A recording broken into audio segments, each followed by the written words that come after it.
So I established the living room, which Andre, again, thank you for your help with coming up with the name and developing the ideas. So yeah, we created the living room, and it's been hugely popular.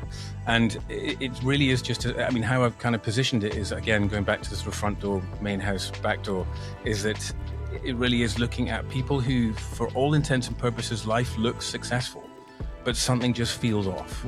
That's like what you were saying at the very start of this podcast, is that place that you find yourself, and it's like, it's okay to feel that way. And it doesn't mean you now suddenly need to do a huge adjustment. Is if you can recognize that it could be otherwise, again, to your wonderful point you made in this podcast today, is it could be otherwise. And if there is that spark of curiosity, but also come join the living room, because it's just thoughtful people. So what's the format? How does it?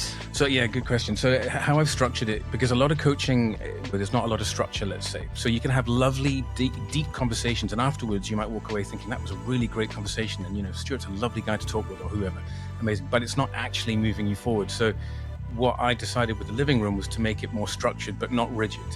Because again, like this, it has to be non-assumptive, non-directive, but give you anchors to hold on to. So it has a monthly theme, and then each week has a topic. Nice. And then there's two. So it's weekly sessions. Yeah, well, there's two calls a week. Okay. So there's, at the moment, it's on a Monday and a Thursday. So regardless of where you are in the world, except for time zone maybe, but regardless of where you are, you can dial in twice a week? Yes, exactly. So there's, at the moment, it's midday UK time, which works out to 7 a.m. EST. So I've got members, in both the UK or Europe and USA in there. So that works well. And then once a month, there's a workshop. The topics all fit into the monthly theme. Right. And then there's a final weekly workshop. So there's a holistic sort of theme that then comes to a conclusion, and then we refreshed. Very clever. Exactly. Very nice. Yeah, so this month in March, and we've been doing... I'm going to give Dre all the credit for this. Yeah, totally. Take it, my man. It's great. I'll just build something else. No, this is really fantastic. I love this. Yeah, it's great. So it's been, this month has been on mental noise and cognitive overload. So we've been going through decision making and lots of different areas. And then each week I give a tool that people can use. And it's not homework. It's use it, don't use it. It's totally up to you. Sure. But the idea is similar to the book. I'm getting developed a living room companion. Originally calling it a journal. It's not a journal.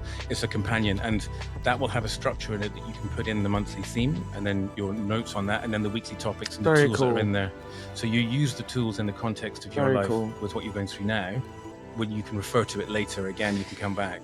Very cool. But it works in lots of different ways. I mean, it kind of supports me in lots of ways. It's a place that I can impact a lot of people. I can solve a lot of headaches that people are experiencing. And what I want to do is take this as far and wide as possible with my impact on the world. So that just helps make that happen.